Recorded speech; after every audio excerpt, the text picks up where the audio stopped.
Hello everyone, I'm Sarah of Rich Textures Crochet and welcome. Today we're going to learn how to crochet the Traveller Scarf.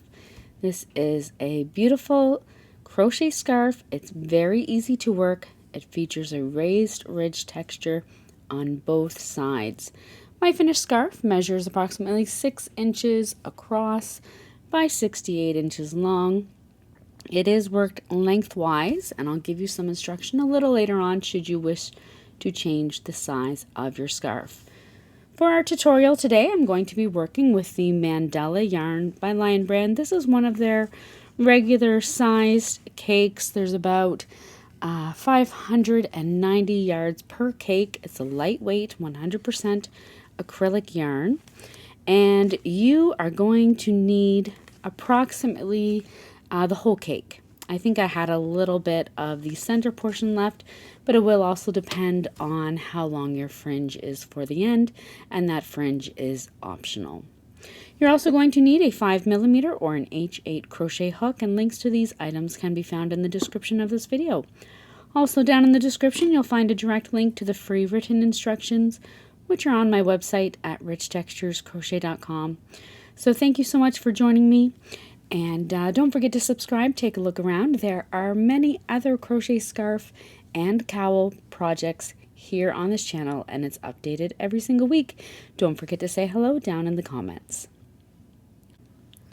Now, as I mentioned, our scarf today is worked lengthwise, so we're working along that long edge. Today in the video, I'm only going to share with you a small swatch just so you can get a hang of the stitch pattern. So what we're going to do is we're going to start by making a slip knot.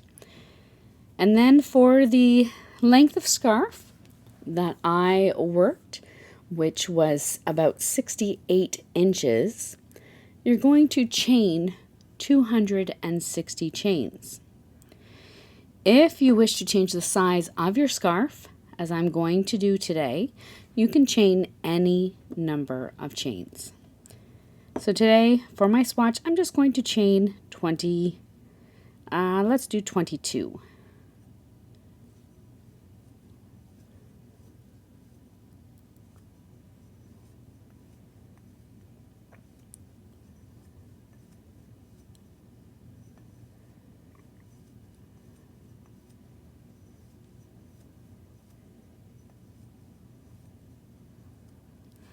Once you have your chain worked, again, you will have worked 260 chains for the full length scarf. You're going to work row 1 by working a double crochet into the 4th chain from your hook. Your chain 3 at the start is going to count as a stitch. Just going to see if I can throw a little bit more light in here. There we go.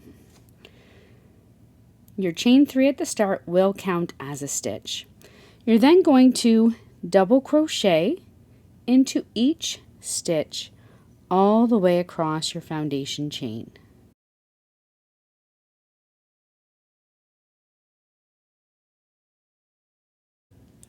At the end of row 1, you're going to chain 1 and turn your work.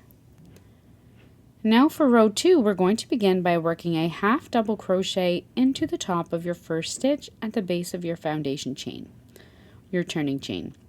Your turning chain 1 does not count as a stitch. You're then going to work a front post half double crochet stitch around the post of the next stitch, but working under the top 2 loops of the next 2 stitches. So to work this front post half double crochet, we're going to yarn over, bring your hook in front of your work, insert your hook under the top 2 loops of that same stitch as your previous stitch, around back and out through the front again under the top 2 loops of the next stitch. Yarn over, draw up a loop, yarn over, and pull through 3 loops. You're going to repeat that all the way across. Front post half double crochet, inserting your hook under the top 2 loops of the previous stitch, around back, and out through the under the tops of the loops on the next stitch, yarn over, draw up a loop, yarn over and pull through 3 loops. Repeat this all the way across until you come to your final stitch.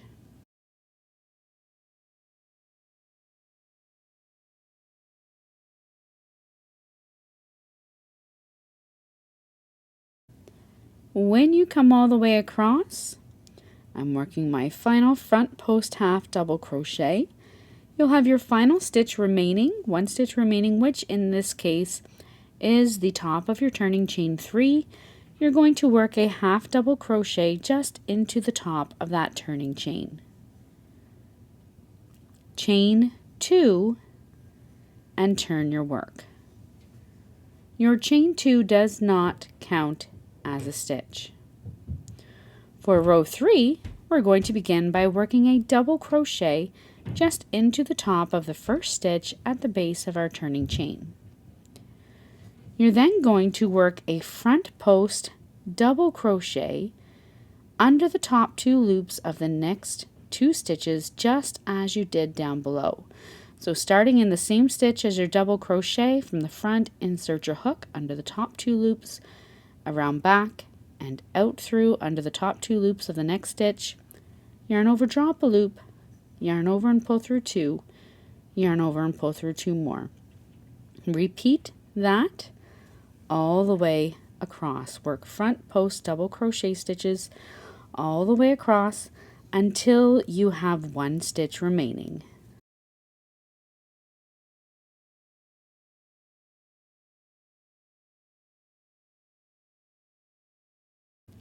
When you come all the way across and have 1 stitch remaining, you're going to finish off the row by working a double crochet stitch just into the top of that final stitch. You're then going to chain 1 and turn your work. Now for rows 4 through to 18, you're simply going to repeat rows 2 and 3. So your row 2 began with the half double crochet in the first stitch, followed by your front post half double crochet stitches. Then repeat your row 3, which was your double crochet in the first stitch, followed by your front post double crochet stitches.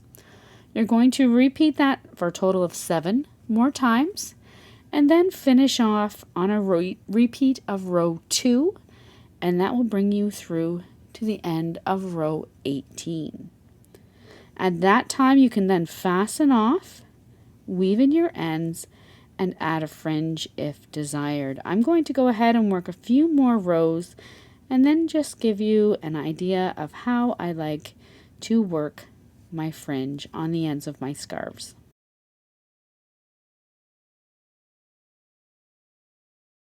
So I ended up just coming back to my original scarf here. My fringes are super easy. What you're going to do, depending on the length of fringe you would like, you're going to cut a few lengths of yarn. In this case, I cut 3. You can change it if you like, and also change the length. Mine are about 6 or 7 inches long. You're then going to I like to use my crochet hook, but you're going to grab a hold of all 3 pieces of yarn and pull them through 1 space at the end of your scarf. You're then going to fold them over, and then I simply like to tie a knot. This makes the tassels super secure. It holds up well to wear and wash, and is very easy and gives it a nice looking finish as well.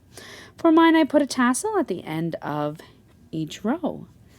And then once you have all your tassels attached, you're going to take a pair of scissors, trim across to make sure that they're all the same length. And that's all there is to working your traveler scarf.